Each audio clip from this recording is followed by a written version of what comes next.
Good morning, good afternoon, good evening. It's Gord. You're hurting hippie, and it is Tuesday, and he is hurting. Yes, I shouldn't talk about myself in the third person. I am in pain today. I have a neck that just doesn't want to turn, and when the neck doesn't want to turn, oh, the pain is horrible. And I've been already very busy, have not been able to medicate yet. I have some good topicals that I'm going to put here. So, pitter patter, let's get at her. Don't forget to stay tuned to the end. I got a pretty good little known fact today. Excuse me, but today, brought to you by Angie978. Angie, thank you. You've brought a few good subjects here. And this is a repeat, but nay, also a update to information I brought a long time ago.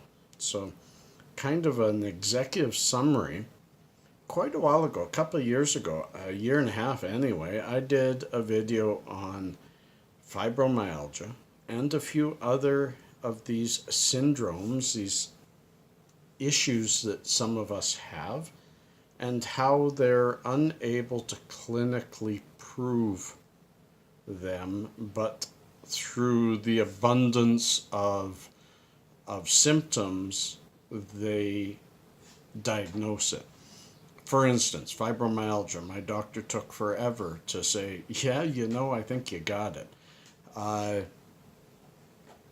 IBS, same thing. There is no test they can say, aha, you have irritable bowel.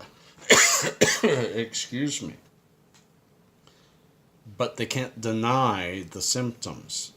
And I posited a couple of years ago that and this was before I read any studies, even though the study I'm about to talk about was around at that time. After I said it, I started finding other people. I guess if it's logical to me, I'll get to it. If it's logical to me, then people that are really smart, it must be logical to them too, or I'm just really out to lunch. And that is, I always thought that people with IBS have always said, wow, cannabis really, like no other drug, helps me with this. Doesn't solve it, but helps. With fibromyalgia, incredible how many people who complain about fibro and how there's no real medicine that helps. It's an awful, awful thing. And then you find the other hand of fibromyalgia, where the people who have found cannabis and their symptoms are so much more decreased, not gone. Migraines. I had a 4-year battle of lots of different medicines. My doctor trying to find a cure for migraines. I had horrible. I'm talking 30 migraines a month. I'm talking going months without the release of a headache. And they could find nothing. The best they could do was reduce that by, say, half. Cannabis is all, but I still get my migraines. But 1 or 2 a month now. And when I get them, I can look after them pretty good. So I always posited that us who have these issues must have a broken endocannabinoid system. Our system of cannabinoid receptors that are meant to take, our CB1 and CB2 receptors are meant to take cannabinoids in. And we have thousands of them all over the body, and our body produces natural cannabinoids. And those who are healthy likely have a fairly healthy cannabinoid system. What does the endocannabinoid system do for the body? It regulates, it creates homeostasis. It takes a desire to eat and reduces it to a desire not to eat. It takes pain and brings it down into acceptable realms. It takes a really major high and makes it just pain relief. Really difficult for me, a layman, to explain it, but it made sense to me that there had to be a marriage. There had to be something. So pitter patter, let's get at her. We're 5 minutes in. This article is linked below, and I do suggest any of you with fibro or friends with fibro, read it, share it, pass it along if you agree. Remember, I'm only giving opinion, not medical advice.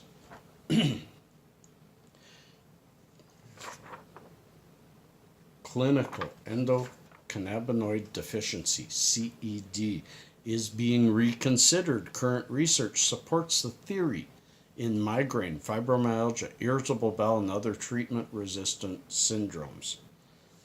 Clinical endocannabinoid deficiency is a theory that is gaining ground.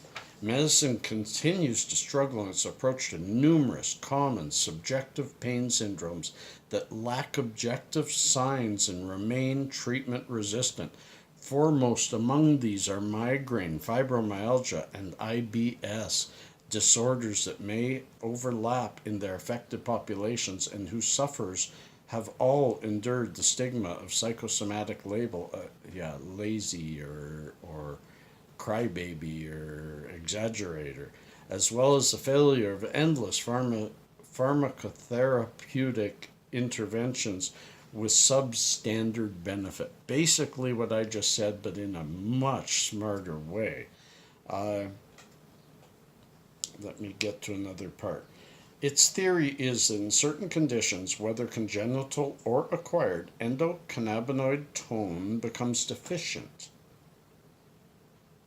and productive of pathophysiological syndromes.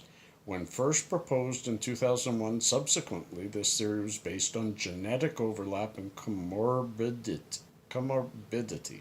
patterns of symptomology that could be mediated by the endocannabinoid system, and the fact that exogenous cannabinoid treatment frequently provided symptomatic benefit. The greatest evidence for CED is present for migraine, fibromyalgia, and IBS. A strong case can be advanced for unifying pathophysiological trends in these three conditions. All conditions manifest hyperalgesic states that must be clinically diagnosed based on subjective criteria, as all lack characteristic tissue pathology or easily accessible objective laboratory findings, so they have no tests. All are diagnoses of exclusion that often generate extensive negative diagnostic workups. They display elevated incidence of anxiety and depression and have been labeled psychosomatic in origin, or worse, wastebasket diagnoses at one time or another by skeptical clinicians. Comorbidity is quite clear in the three diagnoses. Primary headaches co-occurred in 97% of 201 fibromyalgia patients. 36% of 101 chronic daily headache subjects also fit clinical criteria of fibromyalgia, and 32% of IBS subjects were also diagnosable with fibromyalgia, while 32% of fibromyalgia patients also fit for IBS. So there's these syndromes overlap. Usually if you have one, you have the other. Doesn't mean you will for sure. If you have fibro and don't have the others, you may not, or you may develop it later. I love this research. I love the idea because it makes sense.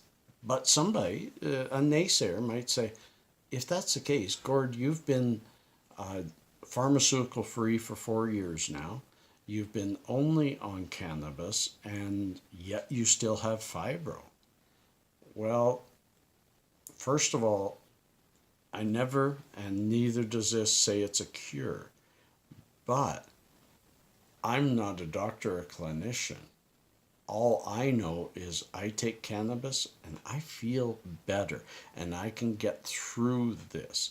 Perhaps them finding the endocannabinoid system is broken, then they can find the best way through tests. Then they can finally have tests and say, yeah, here's CED, here's clinical endocannabinoid deficiency. And then they can determine exactly what cannabinoids you're deficient of and extract them from the plant and give them to on a regular basis. That's the thing. First of all, even if I find something that works really well, I can't always get that strain or that make or that type. So I'm helping myself. I'm dosing myself, and I'm finding what works, and I'm trying to stick with it. And then I find other things that work a little better because it's a non-scientific method. If they can find this, they can find the cure, or at least get people back to work. If I could go high, and that's the problem. They need to also find a way to treat this without the high. And there are ways. There are methods of getting these cannabinoids into our system without it affecting our high. If you take a suppository of THC, you can take 2,000 milligrams. It's going to push that THC all through your body. It's going to connect to receptors.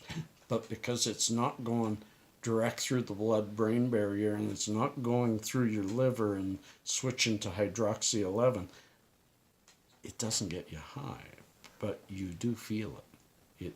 You do know you're medicated. It's like CBD. You don't get high, but you feel it. You understand it. You know it's there. That's as far as I can go. This is a long one. So, it's time for a little known fact. And I got a good one. I never knew this. Jay, J-A-Y, used to be slang for foolish person. I had no idea. So when a pedestrian ignored street signs, they were referred to as a jaywalker, a foolish walker. That I never knew the origin of jaywalker. That's really cool. And Duncan Hines was a real person.